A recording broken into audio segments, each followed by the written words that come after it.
How's it going, everyone? Jack's here, got another easy one for you. Another episode of 5 things you need to know, and we are covering No Rest for the Wicked Early Access. This is focusing on the early access launch of Wicked, and with it coming on the 18th of April 2024. Let's get into it. First thing is early access is releasing on Steam only. So consoles will have to wait for the complete release, and there is not a guaranteed date for the console release, even though it is currently available to wishlist on the respected stores. Everyone is close to sure that this is available on the Steam Deck as well, being Steam, and it has been specified as a Steam early access, not a PC early access. So, secondly, multiplayer is going to be involved as well as PvP options.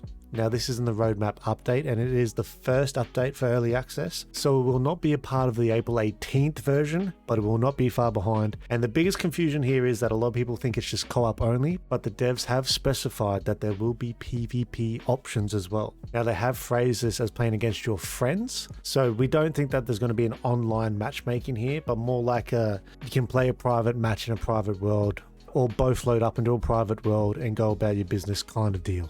They have yet to really expand on this, but the multiplayer is coming. Thirdly, Wicked Early Access will not be free. For the first 2 weeks, it will be available for 35 USD. But after the first 2 weeks, it will then be its full price, which is 40 USD. There is a cheaper price point for 32 USD if you go through an affiliate program, through a link or sign up. I'm pretty sure some content creators are getting selected for it, so that's something to look into. Fourth thing you need to know is the devs have claimed there will be no microtransactions. None. It's a bit hard to believe, isn't it? It's a shame it's hard to believe. It's just a rarity these days, and even though they've said it, it feels like an 18-month clause. But if you want to take Moon Studio at face value, I do believe that they have zero plans in microtransactions, at least for the foreseeable future.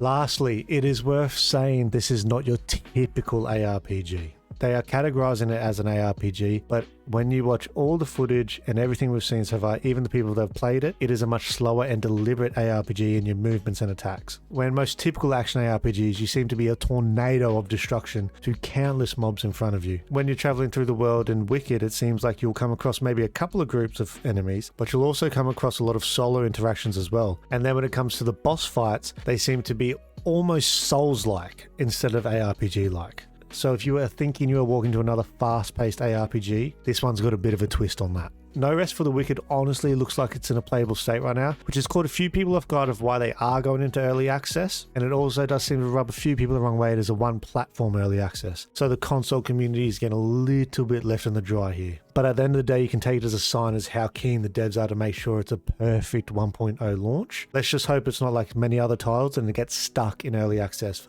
for way too long. Alright guys, hopefully I've been able to help with that one, and I'll catch you in the next one.